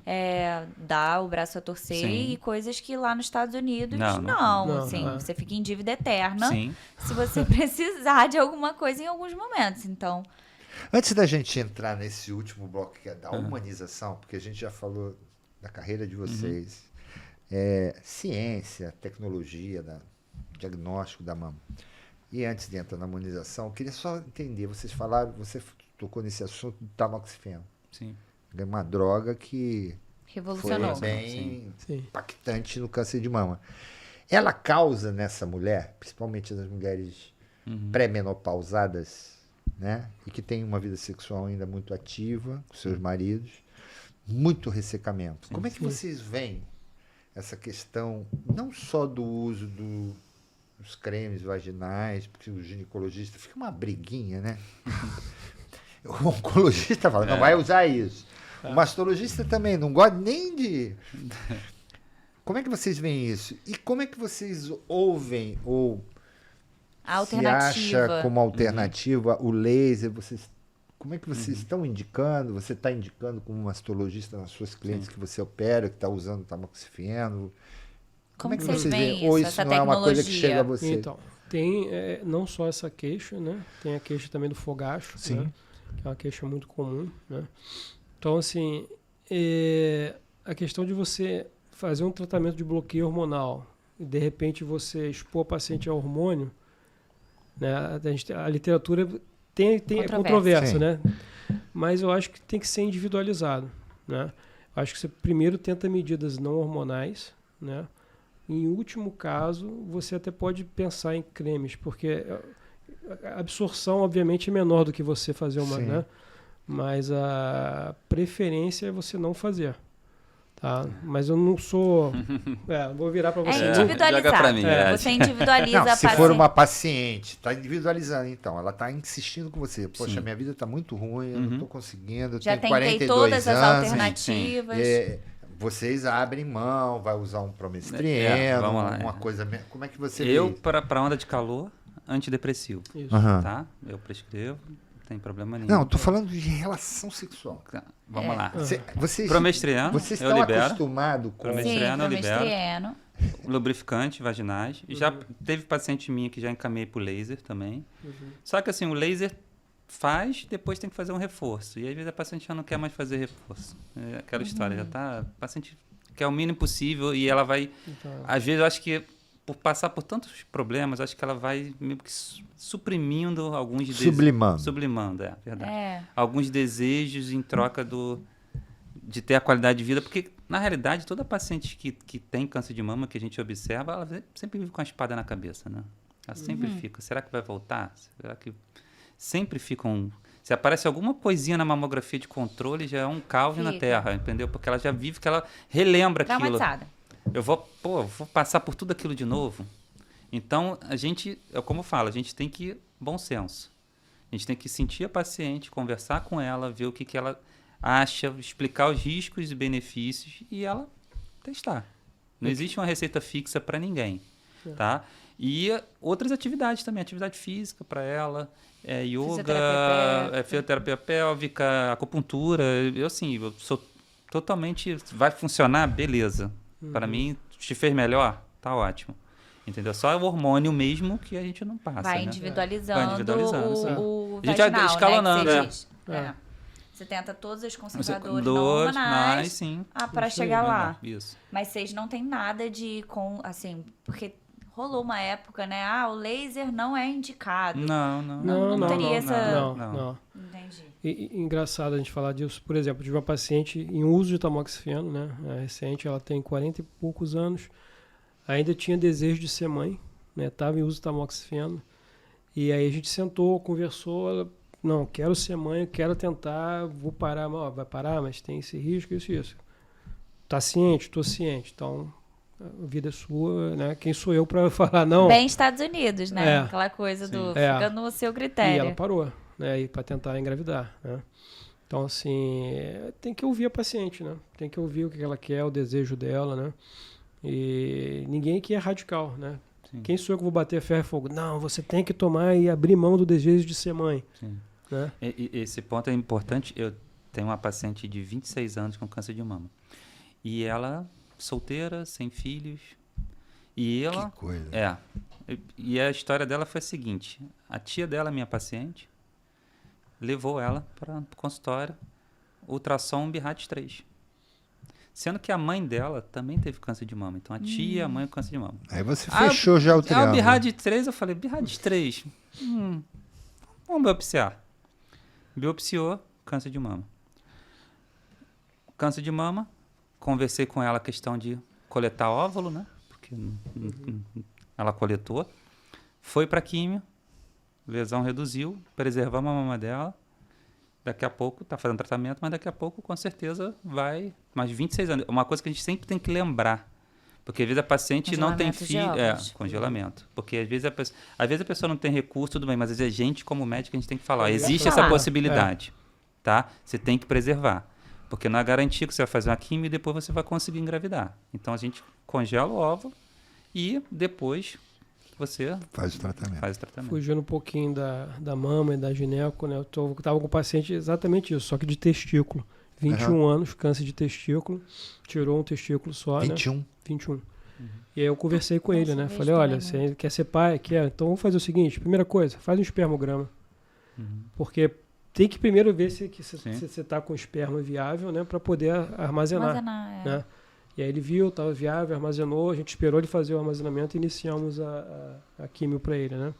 Então tem que ter essa visão. Essa sensibilidade, né? Sim. Outra coisa, paciente nova, BRCA1, BRCA2 mutado, aí você tem cirurgias profiláticas, aí você vai tirar, de repente, um paciente que não foi mãe. Então você tem que ver, BRCA1, você sabe que o pico ali é um pouquinho mais cedo, 35 anos, então tem um risco maior, o BRCA2 é um pouquinho mais para lá, em torno de 45, você consegue, de repente, segurar um pouquinho. Então tem que ter toda essa individualização, essa sensibilidade para você tentar conduzir a parte médica, né, e ouvir a paciente e entender o que ela quer, né? Então, na realidade, a gente não trata câncer de mama, né? A gente trata pessoas, né? Sim. Então, ela tem seus desejos, suas histórias, né? Seu passado. Então, a gente tem que pensar tudo nisso. Uma coisa muito comum, com certeza com você também acontece. Primeira coisa, quando dá um diagnóstico de uma biópsia, câncer de mama, primeira coisa que ela fala, eu vou ver meus filhos crescer. Primeira coisa. Então, assim, a gente já está até esperando já elas falarem isso. Aí eu falo, sim, a gente não tem como prever futuro. Concorda? Você pode tropeçar. Sim, eu falo. A gente está aqui conversando com um avião na nossa cabeça. É raro? mas pode acontecer. A gente não tem como prever. Eu não tenho como prever que você vai morrer de câncer de mama ou não. A gente tem que ser... Eu falo que a base... A base é ser bem honesto, na minha opinião. Você jogar real. Isso. Você não é culpada de estar doente. Eu estou aqui para te ajudar. É a mesma coisa, a químio. A pessoa fala, estou com medo da químio. Eu falo, você tem que ter medo do câncer. Você não tem que ter medo da químio. A químio está ali para te ajudar. A rádio está ali para te ajudar. Foi uma época de muito... A químio, né, ela foi criada com... Uma mística. Né, uma coisa não, assim. E o estigma que trouxe tudo. Tanto que, por exemplo, paciente com câncer de colo, doutora, meu cabelo vai cair. Esse ponto que eu ia falar. Uma coisa muito... A químio faz isso. Sim. Ela acaba com... Né, sim. E não é isso. A químio de mama é muito estigmatizada justamente pelo efeito colateral de alopecia, né? Você tem essa queda de cabelo, né? Que é uma característica das principais drogas de mama que a gente usa, as antraciclinas, os taxanos. Isso deixou muito estigmatizado, né? Então, os pacientes, quando vão para a químio, já pensam, meu cabelo vai cair. Né? Então, a químio é forte porque cai meu cabelo, né? Tem esse mito. Não, é um efeito colateral. De repente, você vai pegar essa mesma químio de câncer de mama e usar para um câncer de intestino, não vai fazer nem cócega, entendeu? Sim. Não quer dizer que é força, né? É efeito colateral. Então, tem... E hoje em dia tem outros recursos, né? Tem a touca para resfriar, então... Tem. Sim.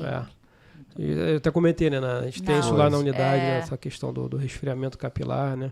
Então, a gente tem hoje meios de tentar contornar isso aí e minimizar. Até a gente sendo mais conservador, pegando uma doença no início, né, procurando mastologista, gineco, fazendo seus preventivos. Você pegando no início, de repente é um paciente que nem vai precisar fazer químio, vai fazer só um bloqueio hormonal. Então não vai ter essa queda de cabelo que assusta tanto, né?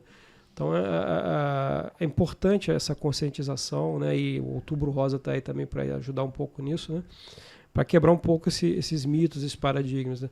E o Ricardo acaba fazendo muito isso em vídeo, né? Ele faz muitos vídeos quebrando isso. Vamos falar então agora rede social, humanidade, como eu até aproveito alguns vídeos dele que ele manda e falo assim, vou botar também porque ele fala tão bem, vai ajudar meus pacientes, Isso é bom. Vamos lá, rede social. Eu sempre fui contra, tá? Achava que era coisa de charlatão, desculpa o termo, mas sempre fui contra, sempre fui muito tímido. Mas o consultório me ensinou justamente isso. Por quê? Os pacientes chegavam com um monte de coisa na cabeça. Informação não Informação errada, por gente que nunca tratou um câncer de mama, gente que nunca viu uma paciente de câncer de mama, e dando palpite sobre a área. E aí eu falei assim, não, eu não posso ficar parado. Eu tenho que divulgar, porque é um desgaste todo dia no consultório, eu atender 5, 6 pessoas e lá falar, não, isso não é verdade, isso não é verdade, isso não é verdade. É destruir mitos, né? Mitos, na época, isso tem mais tempinho, eu fiz até um e-book, Mitos e Verdades sobre câncer de mama. Fiz um e-book. Quem entrar no meu site, acho que até no Instagram dá para baixar. Eu fiz também. Ele tem. A gente fez um e-book, mas agora eu estou fazendo vídeo. Eu estou fazendo vídeo todo dia, porque justamente para divulgar informação correta. Questões clássicas do consultório. Sim. Os mitos principais que chegam, né? O mito é mamografia causa câncer. É fase, né? Tem época que tinha que usar protetor de tireoide fazer mamografia. Porque não tem nada a ver. Então, assim, desodorante causa câncer. Tem um monte de lenda urbana, entendeu? Que se a gente que trabalha com isso, ficar calado, pronto. Sim, e essa é a única forma de disseminar uma informação sim. de qualidade, né? E você vê resultado. Sim, vejo. Você vê as pessoas engajando, sim. Vendo. Não como a gente sempre gostaria. Não é questão nem de fama, nada disso. Não, mas a questão assim, a gente brigando com gente que é especialista em falar besteira, entendeu? O cara que é profissional, o cara tem dom da fala. Então, o cara, ele começa a contar... É uma influência. E toda mentira repetida se torna verdade, né? Então, ele vai falando. É uma autoridade, entre aspas, que o cara nunca, como eu falei, nunca tratou um paciente com câncer de mama. E aí, às vezes, espalha medo. Medo da biópsia, medo da mamografia. E aí, como eu falo assim, como a mamografia fosse a vilã, pelo contrário, a gente pega coisa muito inicial, grãozinho de sal, gosto até de falar, grãozinho de sal. Não é à toa que é a nossa... É o exame de rastreio. Exame de rastreio, né? Então, aí vem outras lendas, que a ressonância é melhor que a mamografia. Tem paciente que fala assim, não vou fazer a mamografia, vou fazer ressonância. Eu falo, não vai adiantar nada, porque calcificação só se vê na mamografia. Então, tem prótese de silicone, não vou fazer mamografia que pode estourar a prótese. Tu já ouviu essa também. Não tem nada a ver. Na minha palestra que eu dou de Outubro Rosa, o que eu faço? Tem uma foto que é justamente uma mulher de silicone fazendo uma mamografia, que é justamente para mostrar, isso é mito. Não estourou, não? Não estourou, não. Não estourou, não. Você fala, não, porque é tanta coisinha que as pessoas falam que a gente tem que se expor, a gente tem que falar a verdade. Porque as pessoas que não tratam não sabem o que é. Você primeiro dá um diagnóstico para a paciente. Você chegar, você abrir o resultado da biópsia. E ela entender que aquilo ali é grave. Geralmente, quando eu faço o seguinte, vai resultado de biópsia, vem acompanhada. Eu não gosto de paciente sozinha, para resultado de biópsia. Porque no momento que eu falo assim, a senhora está com câncer de mama, tudo que eu falar, ela não escuta mais nada. Bloqueio, não quer saber de mais nada. É difícil dar uma notícia ruim de forma fofinha, porque não deixa de ser uma notícia ruim no final. Sim. E talvez uma arte, né? Você tem que... A gente eu tive treinamento para isso. Lá na época do INCA, a gente fez a gente fez tratamento, simulação real. Não sei se ainda existe isso lá ainda no treinamento. A gente foi para uma sala, tipo um hotel na época. Tinham vários consultórios fakes com atrizes mesmo, uma atriz com pano na cabeça. Aí ela instigava a gente. E tinha na outra sala, a gente era filmado. E depois a gente discutia como é que foi a atuação nossa. Isso diante é importante. Convenceu, não convenceu. Se a gente tocou no paciente, como é que foi isso. Foi uma experiência assim, um maravilhosa. Tato, sensibilidade. Assim, o que poderia ter feito. E as atrizes eram boas, que elas cutucavam, assim, meu filho, começava a chorar, a gritar na sala, assim, tipo, bem realístico mesmo. Isso é importante. Isso, não sei se ainda hoje tem isso. Mas coisas que deveriam continuar tendo e a gente não sabe se... Não sei se tem, porque eu estou afastado. Eu acho que você dar uma notícia dessa... Não, é ruim pra gente, né? Não, também, além de ser... É ruim pra qualquer pessoa, né? Sim. Então, você tem que estar muito...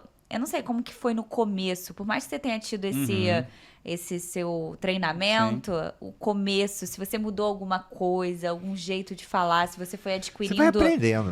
Algumas coisinhas. Na realidade, você vai sentindo o paciente, né? O paciente entra, você já bate o olho, você já sabe que ela é ansiosa, como ela é. Aí você fala de um jeito. Sim. Quando a gente, eu gosto de falar assim, é um momento de inspiração. Assim, não, a gente olha o paciente, sente ele e vai conversando. Não tem como. Essa é a arte da empatia. Você vai... Os oncologistas, mastologistas que lidam com a notícia ruim sempre, né? Acaba aprendendo. Isso leva um tempinho. Sim. Tem alguns que são mais rápidos, né? Sim. Mas eu... E nossa... Deixa eu... Queria... só como você usa a sua rede social. Tá. Eu sou um pouco menos ativo que o Ricardo, tanto que eu aproveito os vídeos dele. Quando ele manda, eu vou aproveitar. Que ajuda... Doutor Dr. Marcos.Gomes, o Instagram. O meu é mastologista RJ, de Rio de Janeiro. O meu Marcos é com U. Só é antigo, então, hein? Não fala isso, não. Não, é antigo que eu digo para você pegar essa... RJ? Não, ninguém quis. Não. Porque é a primeira coisa, né? O dele é Dr.Marcos com U. É Dr. Marcos com U, né? Ponto Gomes. Sim, e você usa um pouco menos. Pouco menos, né? Deveria ser um pouco mais ativo, né? Mas... Tá indo, você ainda tem pretensão de ir mudando isso. Sim. Talvez numa próxima edição de podcast aqui você já vai começando lançou o desafio. Acaba aproveitando, né? Aí entrando até a gente tem uma paciente, né, em comum, que é a Carla Carolina, estou falando o nome dela que ela autorizou a gente falar sobre ela. É engraçado que teve até um vídeo dela, que ela foi a primeira quimioterapia dela, né? Ela foi vestida de Mulher Maravilha, acho que ela vai contar um pouquinho melhor, né? A gente tem um vídeo dela falando sobre isso. E ela marcou a gente, então eu vou lá, vou botar aqui no meu, né? Aí na semana seguinte eu sabia que ela gosta dessa parte de heróis, né? Ela foi com o marido, né, no consultório. Eu botei uma camisa do Super-Homem por baixo. Que legal. Pra esperar ela. Ela te tocou. Tá vendo? E aí... É engraçado quando o paciente acaba tocando você, né? Você vai... É outra parada, né? Aí eu acompanhei eles, fiz a consulta, atendi, não falei nada, né? Aí fui acompanhar eles até a recepção para marcar o retorno. Aí quando ela virou, eu abri. Você tava aí tomou Super-Homem, aí tiramos foto e tal. Mas minha rede social realmente eu acabo fazendo menos, né? Eu deveria ser mais ativo, mas eu acabo aproveitando, né? Os amigos, né? Sim, claro. Então, mas eu prometo que eu vou tentar melhorar. Não, isso tempo. É tempo, né? Tempo. Ninguém nasce sabendo, ainda mais a gente que também nem tem tempo para isso muitas vezes. Tem que tirar aquele pontinho do dia para poder fazer, né? Mas vocês falam muito bem. Pô. Eu adorei. Tem uma... A gente deixou, né, uma mensagem Sim. dessa paciente final. Carla Carolina. Carla Carolina, um relato, né, dela. Interessante contar um pouco da história dela. Então ela fez esse vídeo, fez essa produção, ela vai contar isso no relato dela, né? Vou deixar ela contar, obviamente, da visão dela. Mas o que foi interessante é que, assim, por eu fazer isso, de compartilhar, pacientes minhas de câncer de mama ou de outros tipos de câncer que eram de outros locais de trabalho, viram ela no Instagram, entraram no Instagram dela, começaram a se comunicar, ela tem contato, meio que virou amiga, conversam e nunca se viram pessoalmente. Tudo pela rede social. E ela estimulou outras pacientes minhas, né, a também fazerem coisas pessoais, né? Então tem uma outra paciente minha lá de Campo Grande, que ela é muito religiosa, então ela, no último sessão de quimio dela, fez um culto em frente ao hospital, né? A Carla fez essa questão, foi fantasiada, né? Então estimulou outras pessoas, né?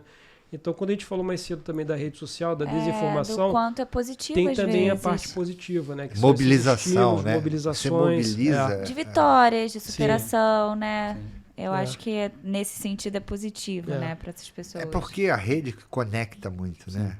Pro bem. Sim. As coisas... A rede é o mundo, né, na realidade. A rede é o mundo. Então... Se você hoje está passando por um momento difícil e vê uma outra pessoa conquistando, superando, vê que ela conseguiu superar, chegou lá, você pode olhar e falar assim, não, eu também consigo, né? Eu vou me espelhar nela, vou seguir ela, vou ver o que ela fez de bom, né, para melhorar isso e tudo, vou ver o médico que elas for. Sim. É bom, é positivo. A gente também tem que tentar tirar sempre o positivo do que a gente tem, né, de uso 24 horas, né? Eu queria aproveitar para agradecer justamente a ela, de fazer esse relato, ela, o esposo dela, o Henrique também, uma pessoa muito bacana, né, que está sempre acompanhando. Sim. Isso é legal, porque ele acompanha ela nas consultas, acompanha ela em tudo, é bem companheiro, né?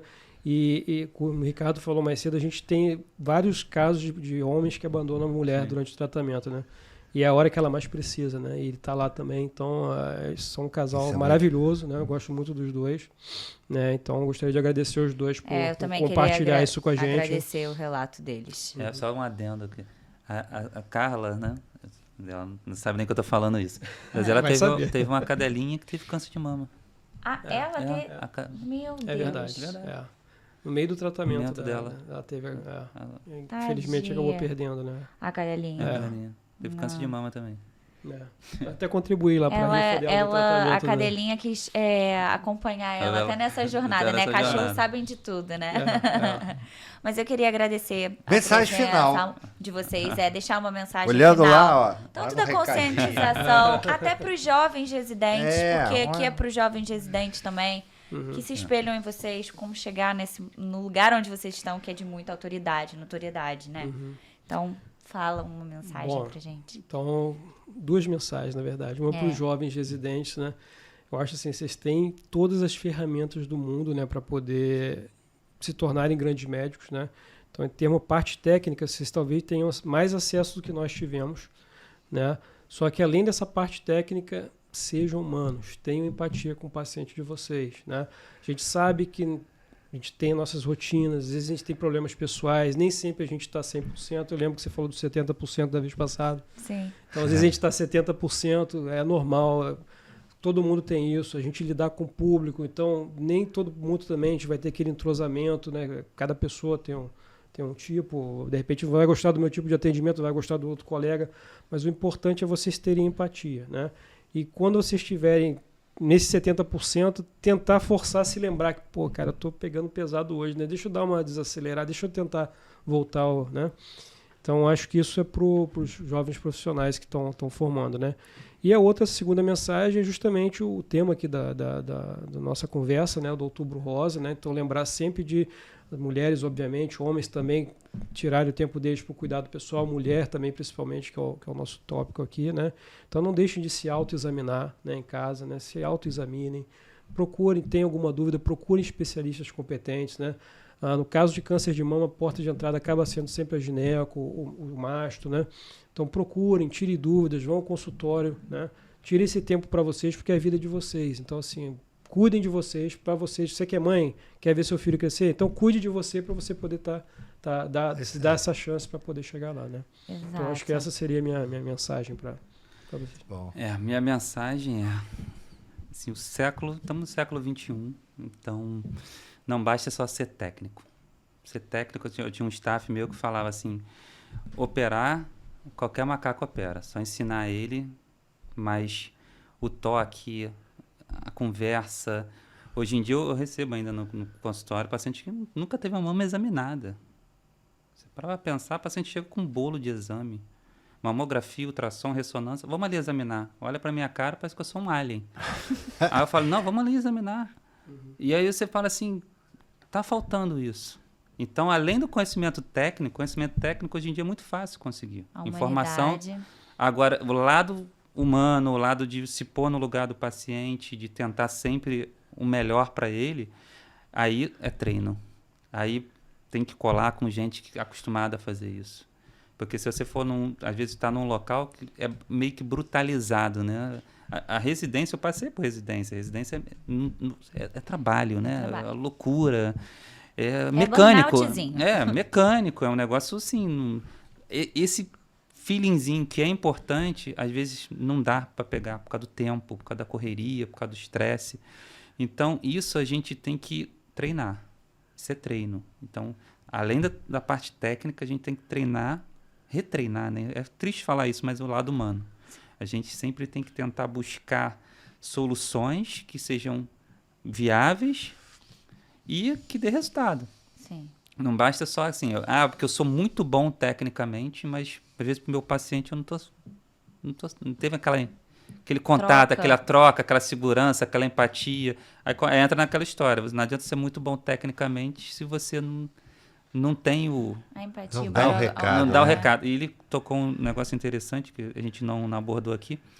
É lembrar também que homem tem câncer de mama. Sim. Ano passado eu operei 4 homens com câncer de mama. Então, assim, bastante. Eu nunca tinha operado tanto na minha vida homem num ano só. A maioria é idoso, tá? Então, assim, a gente tem que ficar alerta. Ele falou também do autoexame, complementando aqui. O autoexame, assim, não substitui a mamografia, isso todo mundo já sabe, mas ele é importante como forma de autoconhecimento. Sim. Em tudo. Porque, por exemplo, eu ainda pego hoje no consultório paciente de 80 para cima, que quem descobre o tumor na mama dela é a cuidadora na hora do banho. Porque a geração dessa senhora era pudor. Tinha muito pudor com o corpo. Sim. Então ela não se tocava. Então o autoexame teve esse papel importante, como ainda tem, e ainda busca também o câncer de intervalo, né? Que é aquela paciente que faz mamografia todo ano, mas no meio do caminho ela palpou alguma coisa. A gente deixou uma época aí a mulher responsável, né? Pelo diagnóstico precoce. Sim. Que não é precoce, o ideal. Sim. Mas o conhecimento, esse não pode ser delegado, né? Teve muita campanha, né? Autoexame, tudo era autoexame. Parecia que a resposta... o autoexame, quando a gente tem técnica, está grande, né? Na realidade. Sim. Já está avançado, né? Justamente, é mamografia. As pessoas tocam qualquer coisa também acham que Sim, e gera medo também, né? Medo, a pessoa vai lá, estou sentindo alguma coisa. Então, busque conhecimento técnico e humano. Isso é que vai ser o diferencial. Porque técnico, todo mundo pode ser. Mas o que vai dar aquela cerejinha no bolo ali do atendimento é justo... vai te diferenciar de um para o outro, né? Sim, isso é importante. Obrigada Muito pela bom. participação de vocês. Uma mesa de craques.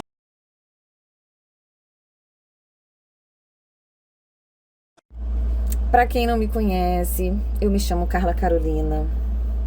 Tenho 40 anos. Alguns já me conhecem como Mulher Maravilha. Mas eu tô aqui para falar que eu sou paciente do Dr. Ricardo Queiroga e do Dr. Marcos Magalhães. Vou contar um pouquinho como foi o meu diagnóstico de câncer de mama.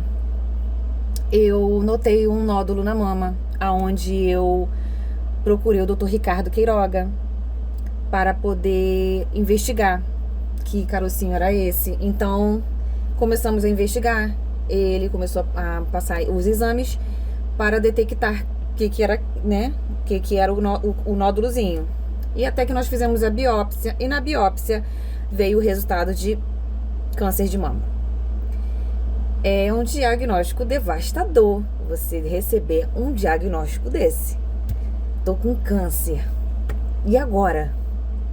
A minha primeira reação: caramba, o câncer me pegou. E agora? O que eu tenho que fazer? E aí o Dr. Ricardo, ele foi abrindo os caminhos. Você tem que fazer isso, você tem que fazer aquilo. Vou te encaminhar para o Dr. Marcos Magalhães, que vai tratar do câncer. E assim, sempre com uma firmeza, uma leveza e uma calmaria que realmente acalma a gente, paciente, a gente fica calma, porque a gente pega um diagnóstico e fica desesperada. Então eu fiquei calma. E daquele momento, eu decidi, eu vou levar isso da melhor maneira possível, vou levar isso da melhor leveza possível. Então ele me encaminhou para o Dr. Marcos Magalhães. E chegando lá, também tive bem recebida, super recepcionada.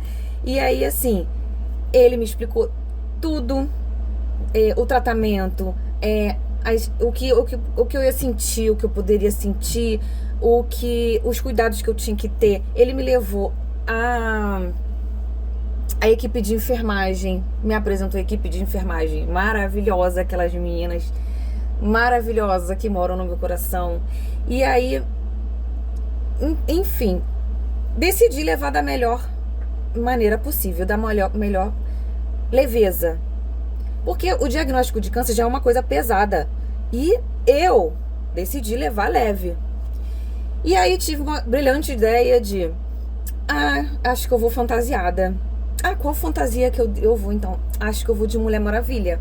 Vou de Mulher Maravilha no primeiro dia de quimioterapia. E quando chegar numa última químio, eu também vou de Mulher Maravilha, só que eu já vou estar sem o cabelo, né, com outra aparência. E assim eu fiz. No dia 4 de julho, eu iniciei a quimioterapia. Comecei com a quimioterapia vermelha, que foram 4 vermelhas, a mais temida, né, vermelha. E eu fui no primeiro dia fantasiada de Mulher Maravilha. Acreditem, cheguei lá de Mulher Maravilha. E assim, eu não imaginava a proporção que isso ia tomar. Porque além disso eu levei um rapaz para fazer a filmagem. Ele filmou. E assim, o negócio tomou uma proporção tão grande que eu não imaginava que isso ajudaria um monte de gente, milhares de mulheres de outros países mandando mensagem para mim, tipo, que estavam já assim desistindo do tratamento, que não queriam mais nem viver. E um simples vídeo com vestida de Mulher Maravilha, todos se animaram. E aí começou, porque ninguém queria mais que eu fosse sem fantasia. Inclusive, todo mundo que via perguntava: qual a próxima fantasia que você vem? Qual a próxima fantasia que você vem? E aí eu fiquei, gente, então eu vou ter que vir fantasiada. E eu comecei a fazer esse processo de quimioterapia indo fantasiada. Cada hora eu ia com uma fantasia. Então eu fiz quimioterapia de 4 de julho e encerrou dezembro. Comecinho de dezembro eu encerrei a quimioterapia. E de lá pra cá, assim, foi uma leveza, porque por mais que eu estava com diagnóstico de câncer e por mais que eu tivesse as sequelas, né, as reações do tratamento, que as reações de tratamento são muito severas, não são fáceis, mas eu estava ali por mim e pelas outras pessoas, que eu não podia desanimar, porque as outras pessoas precisavam do meu ânimo, precisavam da minha alegria, precisavam, porque se eu caísse, elas também desanimariam. Então eu tinha que manter firme. Então eu fui indo fantasiada.